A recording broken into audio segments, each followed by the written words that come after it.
Les amis, bonjour. Aujourd'hui, je voudrais vous faire part de mon indignation face au verdict qui vient de tomber, selon lequel Monsieur Brahim Chnina, le père de la jeune collégienne qui avait soi-disant menti à propos du fait que Samuel Paty avait présenté des caricatures de Mahomet dans son école. Ce monsieur, dont je ne partage pas les convictions, je tiens à le préciser, parce que j'entends d'ici certaines personnes indiquer que je serais un pro-islamiste ou un islamo-gauchiste ou je sais pas quoi, comme certains ont tendance à qualifier ceux qui ne sont pas d'accord avec l'extrême droite et les dérives d'une partie de cette extrême droite. L'individu a été condamné à 13 ans de réclusion criminelle pour, je cite, association de malfaiteurs.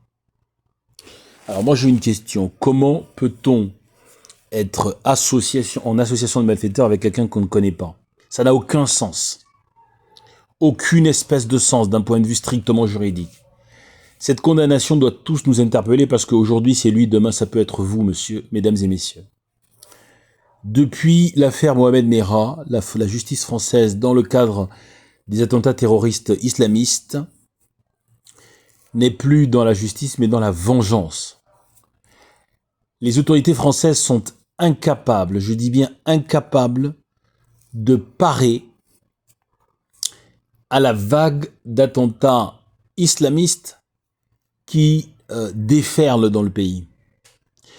Et donc, pour tenter de dissuader toute sympathie à l'égard, non pas du meurtre de masse, mais tout simplement d'une forme d'idéologie musulmane conservatrice, eh bien, on fait feu de tout bois. Il faut tirer à vue sur tous ceux qui, de près ou de loin, peuvent avoir des convictions religieuses musulmanes un peu conservatrices. C'est ça le message qui est envoyé par les tribunaux et les cours d'assises. Dans l'affaire Merah, ça a commencé avec Merah. À l'époque, c'est Dupond-Moretti qui défendait le frère Merah.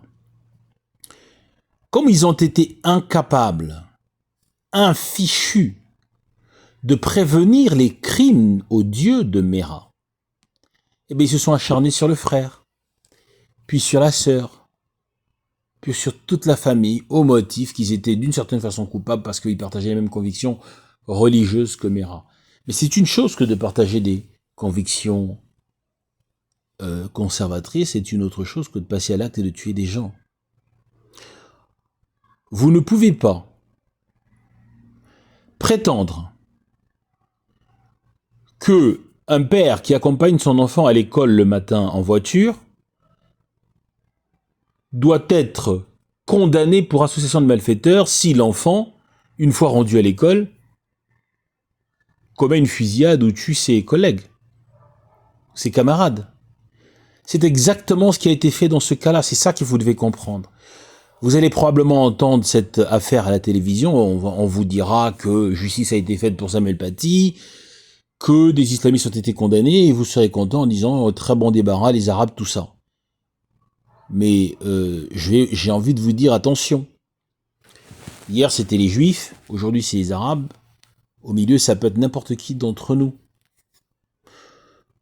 À partir du moment où la justice est en dérive de cette façon, nous devons nous mobiliser pour dire non. Nous n'acceptons pas cette justice indiscriminée. Le jeune Tchétchène qui a tué Samuel Paty est seul responsable de ses actes.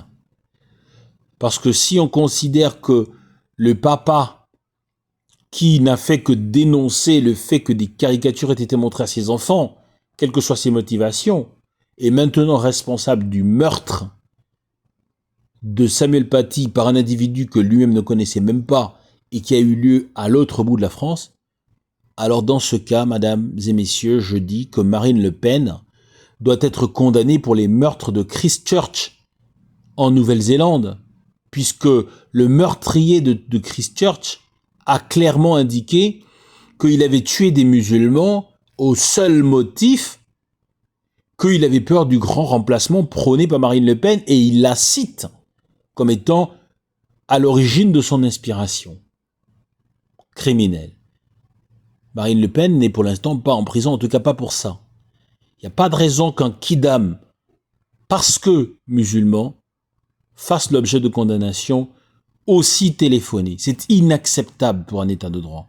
Et ce n'est pas parce que c'est la justice qu'il ne faut pas s'indigner. Parce que nous avons des lois dans ce pays qui protègent les juges, quel que soit ce qu'ils disent, quel que soit ce qu'ils fassent, on a le droit de rien dire. Ça suffit, cette violence judiciaire. Il faut que cela s'arrête. Voilà ce que j'avais à dire sur ce sujet. Je vous souhaite une bonne journée.